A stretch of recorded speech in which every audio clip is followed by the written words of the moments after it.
Hey, everybody, welcome back to the show. I have some special guests with me.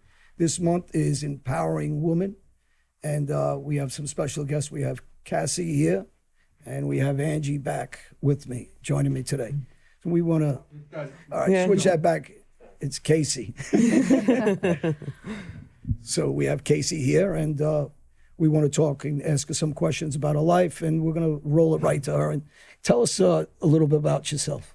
All right, so I grew up in New Jersey, but like the really rural part, like up in the woods. So didn't have a lot of experience with people or life. I was raised by my mom, and my father was there too for most of my childhood, but my mom was like my strong point. And when I was 17, I decided to join the military after my dad made a bad investment and we started to lose the house. And my mom was a registered nurse, and she was working about 6 nights a week trying to make ends meet. And I have, a special needs sister. She has severe autism. And I had a little brother, and I just couldn't put that financial burden on her. She always instilled in me that she wanted me to go to college because she never wanted me to depend on a man for money. So I had to promise her, if you go to the military, you need to go to college. So, I held true to that promise. I joined the Marine Corps at 17. Went into boot camp. I worked on helicopters. I was stationed in Camp Pendleton, California. I worked on Hueys and Cobras. And after that, I deployed to Afghanistan in 2012. Right after Afghanistan, I got out and went to college and became a registered nurse. Wow, impressive. Yeah. Thank you. Very impressive. Thank you. I was going to ask her, start off and ask her, where'd you get your confidence from? But I got a feeling it came from your mom. My mom and my father. So I have to say that my mom raised me and my father trained me. My father's where I got my toughness from and probably my confidence as well. Yeah. And my mother gave me the tools that I needed that she didn't have in life. Which I think is the whole point of having children anyway, right? Absolutely. How was it growing up? You mentioned that you had a sister that had special needs. Yes. How was it growing up and having that at home? That was, for me, probably where I got a lot of my fighting spirit. Because my sister was nonverbal and had a lot of behaviors, wasn't necessarily potty trained until she was 8 years old. So, and I always had her. We're 13 months apart. We're like, they call us Irish twins. Yeah. So I don't remember my life without her. So I would be at the park and I would see people start picking on her and I'd have to buck up. It's just, it just kind of ingrained in you because you protect your family. So I think she also had a really big part in me, like kind of growing up and being like that fighting spirit and just that underlying anger and drive to, Yeah, I'm sure that plays a role. Yeah, absolutely. I'm curious. You said you were in the Marines and you were stationed in Afghanistan. How was that? So that was for me because I was a helicopter electrician. Now, so in case you don't know, females are not allowed or weren't allowed at the time to be infantry or on the ground, like kicking in doors. Interesting. Yeah. So when I first joined, I really, really wanted to be infantry, and that's where I kind of first heard that you can't, based on the sole fact that I was a female, not based on any ability that I had, no tests, no nothing. I'm sure that's changed now. Oh, definitely now, yeah. But I mean, 10 years later, and I was like, oh, I'm not going back in now. I'm too old, actually. So we know that, the phrase, how does the phrase, you can't, feel your fire? You can't do this. When somebody tells me that I can't, especially when I was younger, I used to feel it right in my chest. Right in that core. And I said, I can't, watch me, watch. Now you're going to look like a fool. Because for me, I really feel like anything that I think that anything that anybody puts their mind to, they can accomplish. And the only person that's going to stop you is yourself. Yeah. Because, roadblocks come up, but there's always a way to problem solve, whether you're, other than you can't, like for me in the military, I could not join the infantry. And that killed me, for me, because I didn't even get the chance to try and fail. Yeah. I didn't even have the chance to fail. That would be different though, because you didn't even have the option. Exactly. So that used to burn me up, and then people would hold that over my head. Oh, you're not a real Marine. You're a female. You obviously can't be infantry. I'd be looking at you. You're not infantry either. You're sitting here next to me. Yeah, but I could if I wanted to. I was like, yeah, but you didn't. I wanted to. That's the difference between you and I. You know? Yeah, yeah. Yeah, that's got to be frustrating Yeah. because you're not having the ability to show Exactly. They're not that even giving you the choice, a chance to. Time of day. Yeah. Well, when somebody tells you, and again, quitters quit, right? And in order to know what it is to win, you have to lose. And Absolutely. a lot of people just want to get to the finish line without the hard work. So the hard work comes from, and I think this is what makes you both strong women, because of your attitude, what you're talking about this. Because when people keep saying you can't do things and you're not, most people say, yeah, I can't do it, and that's it. And they don't keep pushing forward. And I think that's the message, again, to women, men, boys, or anybody that's listening is a guy that does it once or a girl that does it once and can't do it, they just say, I can't do it. That's a quitter. Somebody does it 10 times and can't do it, that's a quitter. Somebody does it 25 is a quitter. But that person does it 100 times and everybody said, this guy's nuts, this girl's nuts. Yeah, how many times you want to fail? And that person says, until I can do it. Absolutely. And that's why there's very few people in the world that people say, well, this guy was a hero, this woman was somebody special, she was an Olympic champ, because those are the people that don't quit. Those are the people when you, and everybody has weaknesses, we all do. And whether it's alcohol, and we were going to talk, and I want to touch up a little bit on, one of our sponsors is, we sponsor Dr. Kramer, and I joke a lot about it, about weed, and legalization of it. Get your medical card for different things, and I want to know what your feeling is in it, because I know you talked about that before too. Oh, absolutely. So I'm 100% like pro cannabis. So I hold my own card in the state of New York as a veteran, and I want to make that accessible for other veterans. So that's kind of something that I want to do with my nursing career, is I want to make other veterans aware and other people that have been through traumatic experiences that you don't have to find the answer at the bottom of a bottle, because that's not the correct way to really deal with the emotions. What that does, it's just a mask. So, you kind of push it, you push it, you push it, you push it, and then you drink and it comes out.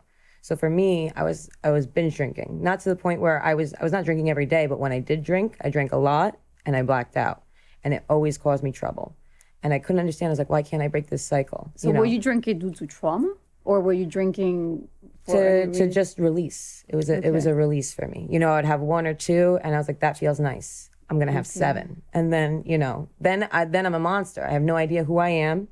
I wake up, I hear the stories, I'm like, and I had to make a real decision, because that kind of carried on into my marriage, and I was just miserable. And then I found cannabis, actually my therapist at the VA, because I started going to therapy. I was like, what's wrong with me? I keep self-sabotaging myself, and now I'm a nurse. I can lose my license if I get arrested, or, just get crazy in the streets. So I just need to find an alternative. And he suggested the medical marijuana program in New York. And I've always, had a passion for weed, for the way it made me feel. My father was a chronic smoker. It helped him calm down. So I just think there's something genetically with me that my chemical balance, and it helps our veterans, because what it actually does for people with PTSD is when they're exposed to triggers, it actually helps their body slow the response, and then so they could actually sit there and work through sitting on a subway in a crowded room. Well, I mean, the subways aren't crowded now, but back, that's a big thing for veterans, being packed in tight spaces, or, total silence. I've served with a lot of... It helps with sleeping. Helps with sleeping, nightmares, everything. You don't dream. Do you know I was diagnosed with PTSD? I could only imagine, John. I mean, sure, of course. All I gotta do is read your bio. I'm like, oh, exactly. I'm sorry. So, but I actually joke about it a lot. Yeah. Because that's one of the ways, people say, well, he jokes, coping. he's got a dark sense of humor. Because I'll joke about a lot of things, because that's my way through it, right? Yeah. And for the people, we had a therapist on here. We talked about it on one of the other shows, and I think everybody should see a therapist. I don't know anybody in this world that's perfect. No, absolutely not. And I think if you work through your things and are able to talk about it, and guys always talk about, forces or guys breaking down, and, I'm close to Brian, we'll drink redemption, right? And we joke about it because it says redemption, right? And that's what we're pushing. And, you'll talk about emotions. And some guys, they're at that point where they always got to act like they're Tough guy. But I'm that guy that'll talk about crying, right? And people say, oh, you're going to get those dummies that always talk nonsense.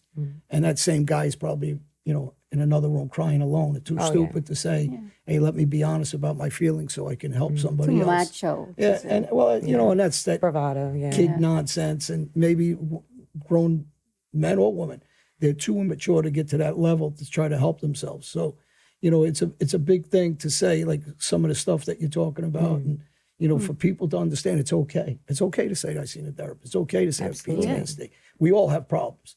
I said, if we talk about them, it's the only way these kids that are listening to us will say, hey, he just said it. He's supposed to be, or she just said it, or she said it, and they're strong women, and they're successful women, and they're, so I think it's important that we go, when we talk about these things and try to get that as part of common ground with people to say, hey, I need some help. Absolutely. I think the common misconception is that the therapist is going to tell you how to feel or judge you or whatever it is. I don't know what the stigma is against the mental health or that you're think, weak. Oh, that you're crazy. Like, I'm not crazy. I'm not going to see a therapist. Well, People a usually. Let me go back to the CBD oil. Okay, yeah. Now, Cannabis, yeah. So I don't know much about it. Actually, my son knows a lot about it. Yeah. And, I have arthritis. Does Yeah. it really help? Does it, if I started taking that, and I hear so many things that it's really good for you and it works. So there's actually two different things. So there's different parts of the plant. So CBD is one part and THC is another part, right? To break it down very simply, THC is what gets you high, and that's going to be good for certain individuals like PTSD. It's good for certain ailments, the THC. The CBD is good for arthritis because it decreases inflammation. Yeah, I get all that. So it's almost like an ibuprofen, but a natural one. And that's the big thing about, this plant is that, whether it's psych illnesses or, bodily illnesses or arthritis or pain, you can take a ridiculous amount of pharmaceutical drugs, that are going to have their own side effects that you have to take their own medications for. Or you could have one plant that has, very limited side effects and, all natural. And for me, that just trumps everything else. Because let's say you have arthritis and you want to take, some Advil for the rest of your life. You're going to destroy your kidneys if you take too much all the time, or your stomach lining. You're going to end up with ulcers. Okay, that's just the reality, and that's just a harmless over-the-counter drug. Right. Now think about these people that have PTSD and the VA or their therapist or psychiatrist. Is throwing all of these really heavy-duty drugs on them that have these terrible side effects. Sexual, metabolic, meaning they're gaining weight. It's just a lot. And so for me, I think it's worth it. And then you become so dependent of them. You could become dependent. You become depressed. You become suicidal. I think it's so crazy that the biggest side effect of psychiatric drugs are, the risk of suicide. Because that's what but it's just the way that the chemical works. So I just feel like the natural alternative is just better for, it's not, one size fits all, of course. Medicine is never one size fits all. But I think for the general population, for a healthy person, I think cannabis would be the best option. How do you see cannabis in the business side? How do you think it's growing, or is it, people are buying stocks on it right now. So do you think it's going to be? It's only a matter of time before we have federal, legalization. I can only hope, because the only thing that's really keeping us down, I feel like, is the pharmaceutical companies, because you have cannabis get legalized, then Percocets are out the window for, I can't tell you how many patients I have. I don't want to take the Percocet. Right. I don't like the way it makes me feel. Can I just have an edible instead? I'm like, yes, you can. Okay. Well, you're talking about billions is backed by big pharma. It's exactly. very difficult, so they don't want to let go. No. So, but it will be huge. It's going to, it was a huge medicine thousands of years ago. It wasn't until, the prohibition really that they started zeroing in on, the drugs. And that was the beginning. And then obviously with Nixon and the drug war, it was just over from there. And so that's a very short time period when you're looking at, human history. Yeah. Human history, that plant's been around forever. People didn't even think twice about it, Yep. I got to wrap it up. Okay. We're running out of time. Can you guys, girls, women, ladies, give a final message to everybody that's listening before we go? Do you have anything to say to anybody? So in light of empowered women, I just want to say, commit to yourself. I think that's the biggest thing to be an empowered woman, is that as women, we're designed to give all of ourselves to others, as a wife, as a mother, as, our occupations, nurses, teachers, waitresses. We give so much of our own self to others. Commit to yourself and show that same compassion for yourself, and you'll go very far.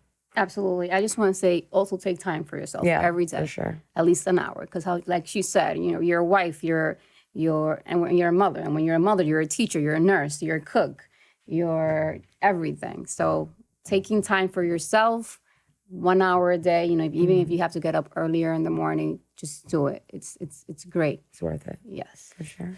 And for me, everybody, I have the thought process of not being a quitter. If you're a quitter, I was in dungeons in Brazil. I came home to nothing. And I believe your success is in your mind and in your heart. And if you keep striving for your goals, you'll have a good life and enjoy your life and do what makes you happy. Just what they're doing, what I'm doing. I walked away from an old life, invented a new life. And it's satisfying to know that you're not a quitter. And success comes from drive and ambition. So never give up on your dreams. Thank you, everybody. True John Alite on Instagram, johnalite.com. And click if you like and subscribe. Thank you, everybody. Have a good night.